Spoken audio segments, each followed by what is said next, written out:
J'effectue une recherche doctorale sur la détention provisoire, dans le canton de Vaud, cette période où une personne peut être privée de liberté avant même d'être jugée.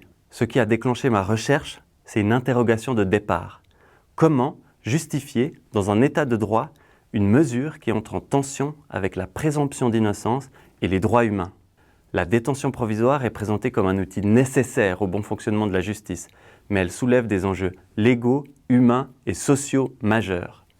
Des prisons pleines jusqu'à saturation, de détenus non jugés, des procureurs débordés, des séjours en zone carcérale reconnus comme dégradants, apparentés à de la torture. Partant de ces paradoxes, j'aimerais essayer de comprendre comment cette pratique est vécue par les détenus et comment elle impacte leur retour dans la société. Et ainsi, depuis les expériences, réfléchir à nos façons de penser et faire la justice. C'est donc ma volonté de questionner notre système de justice sans le considérer comme une situation normale qui a fait que j'ai décidé d'initier cette recherche.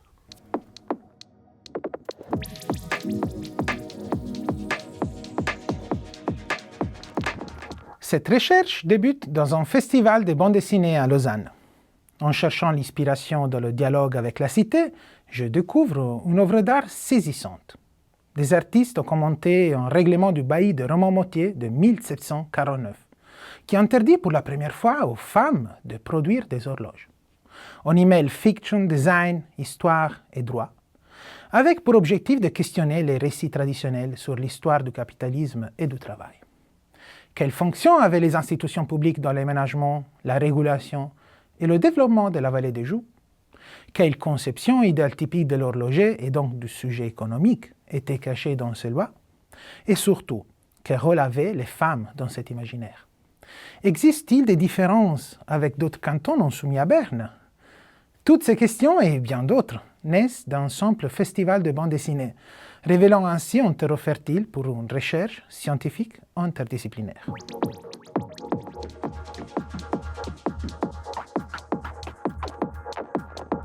Sommes-nous sûrs de l'identité de nos hôtes? Le musée d'art et d'histoire de Genève conserve le plus grand ensemble au monde de Jean-Étienne Lyotard. Il a portraituré des personnalités de son temps, parmi lesquelles Marie-Antoinette et Marie-Caroline, filles de l'impératrice d'Autriche. Marie-Antoinette, 7 ans. Marie-Caroline, 10. Qui est qui? Celle qui est considérée comme l'aînée a l'air plus jeune que la cadette. Une broche offre un indice. À quel âge reçoit-on l'ordre de la Croix étoilée? Cherchons dans les archives. Ce projet est né de relations personnelles. D'abord, Catriona et Marie-Ève s'interrogent sur l'identité des portraits dessinés par Lyotard. Ensuite, lors d'un souper informel, Marie-Ève sent le potentiel d'une collaboration avec l'ISC et moi-même pour cette enquête interdisciplinaire.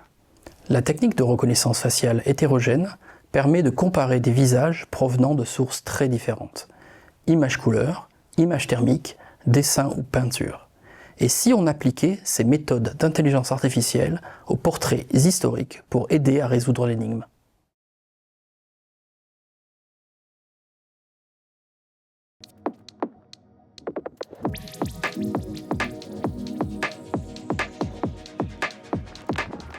L'Observatoire roman de la culture est né du constat qu'il manquait en Suisse romande des données quantitatives et qualitatives sur les problématiques liées aux politiques culturelles.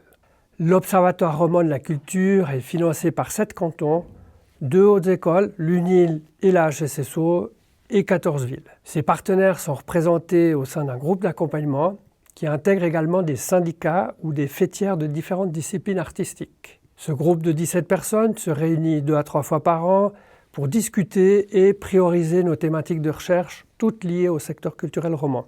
Lorsqu'un sujet de recherche est choisi, la direction de l'Observatoire prépare un cadrage qui est soumis pour commentaires et validation au groupe d'accompagnement. Ce dernier participe aussi au design des recherches, en contribuant au modèle d'analyse ou en prétestant des questionnaires. Pour terminer, quelques exemples d'études qui ont été définies et cadrées de cette manière. Le financement de la culture, les parcours des artistes, les activités culturelles et de loisirs ou la durabilité dans la culture.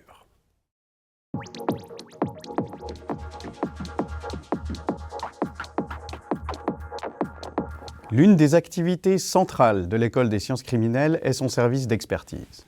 J'ai la chance d'y contribuer régulièrement et notamment en intervenant sur le terrain après des incendies afin d'en déterminer la cause et le déroulement. Bien évidemment, ces investigations s'appuient sur les connaissances issues de nos recherches scientifiques. Mais elles inspirent aussi parfois de nouvelles questions et donnent naissance à des projets de recherche directement ancrés dans cette réalité du terrain. Il y a une douzaine d'années, par exemple, une explosion survenue dans un garage a marqué mon parcours. Un employé dont les vêtements avaient pris feu s'était précipité à l'extérieur. Les enregistrements de vidéosurveillance montrent une femme accourant pour l'aider, qui, l'espace d'un instant, s'arrête, sort son téléphone portable, prend une photo, puis reprend sa course pour porter secours. Plus tard, elle nous a confié n'avoir aucun souvenir de ce geste. Cet épisode nous a conduit à une hypothèse. Lors d'événements extrêmement marquants, comme des incendies ou des explosions, la prise d'image par des témoins est presque instinctive. De là est née l'idée de développer des stratégies pour rechercher, collecter et exploiter au mieux ces données visuelles dans le cadre des enquêtes.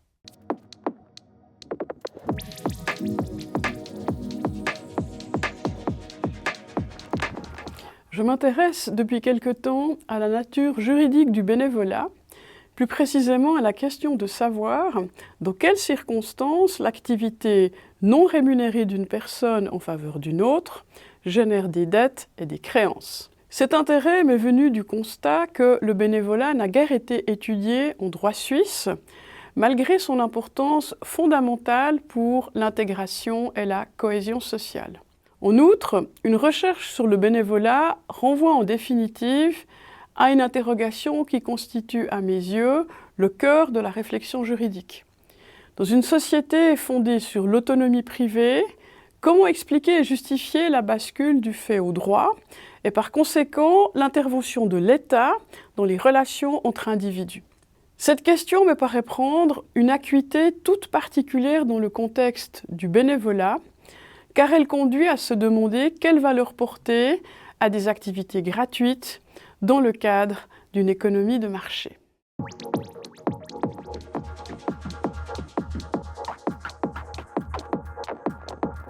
L'objectif principal du projet Gouvernance territoriale de l'activité éolienne, qui a été financé par le FNS entre 2014 et 2017, était d'étudier les conditions d'acceptabilité sociale et politique de l'implantation des parcs éoliens en Suisse et de comprendre les raisons du blocage de la plupart des projets éoliens durant les 25 dernières années. L'émergence de notre questionnement a résulté d'un étonnement face au très faible nombre d'éoliennes construites en 25 ans, environ une quarantaine. Et ceci, malgré la mise en place d'un programme fédéral substantiel de soutien au développement du secteur de l'éolien, programme qui a débouché sur l'émergence d'un grand nombre de projets à l'échelle locale. Cependant, ces projets de parcs éoliens faisaient tous l'objet de contestations de la part des populations locales ainsi que des organisations non gouvernementales de protection de l'environnement. Opposition qui dégénérait quasi systématiquement en contentieux judiciaire devant les tribunaux. Ce constat était d'autant plus étonnant que, durant la même période, 400 éoliennes avaient été construites en Autriche, soit 10 fois plus qu'en Suisse, alors que les deux pays connaissent une topographie et une démographie comparables.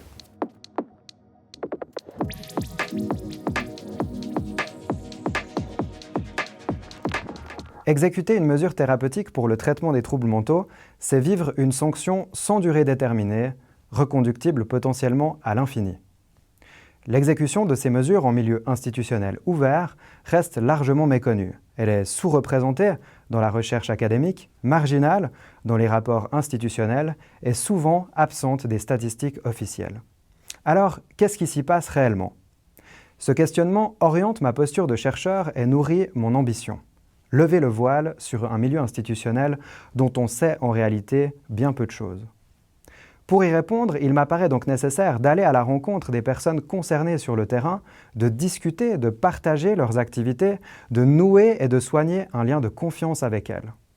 Mon approche ethnographique permet de rendre compte de la vie institutionnelle au plus proche de l'expérience de celles et ceux qui la vivent au quotidien, en rendant visibles les expériences de ces personnes souvent invisibilisées, En recueillant les voix de ces personnes souvent silencées, ma recherche ambitionne de valoriser les savoirs expérientiels, de réduire les injustices épistémiques et de contribuer à une plus grande justice sociale.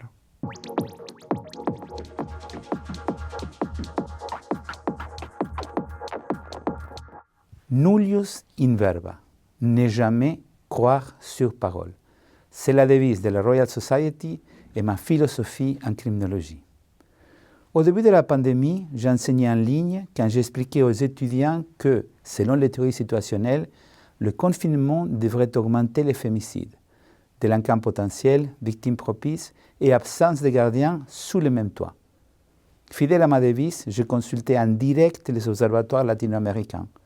Surprise, aucune augmentation des fémicides. Cette découverte inattendue nous a menés, avec une étudiante et une collaboratrice, à publier une recherche, puis un numéro spécial d'une revue scientifique, confirmant ce résultat dans plusieurs pays. Le tout en open access grâce à l'UNIL. Une des rares bonnes nouvelles de la pandémie. Paradoxalement, les médias préfèrent les nouvelles négatives et en sciences sociales, le prestige vient souvent du pessimisme. Et pourtant, parfois, l'humanité nous étonne bien.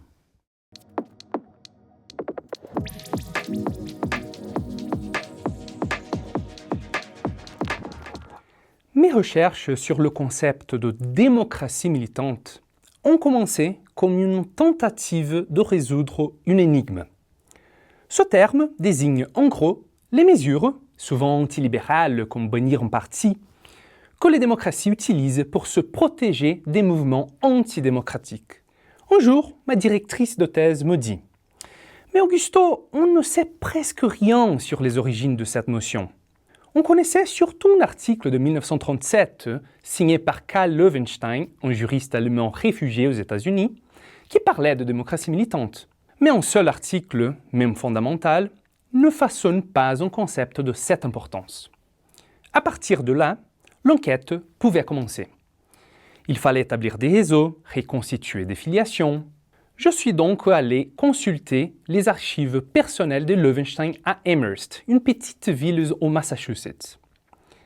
Cette première plongée dans les archives a été pour moi inoubliable. Inoubliable d'abord pour le plaisir intellectuel du contact direct avec le passé. Inoubliable aussi pour les trouvailles inattendues. Inoubliable enfin pour l'immersion, disons, sensorielle. Ces vieux papiers d'une odeur singulière, si fragiles qu'ils semblaient se réduire en poussière au moindre contact, c'était comme toucher du doigt la résolution de l'énigme historique elle-même.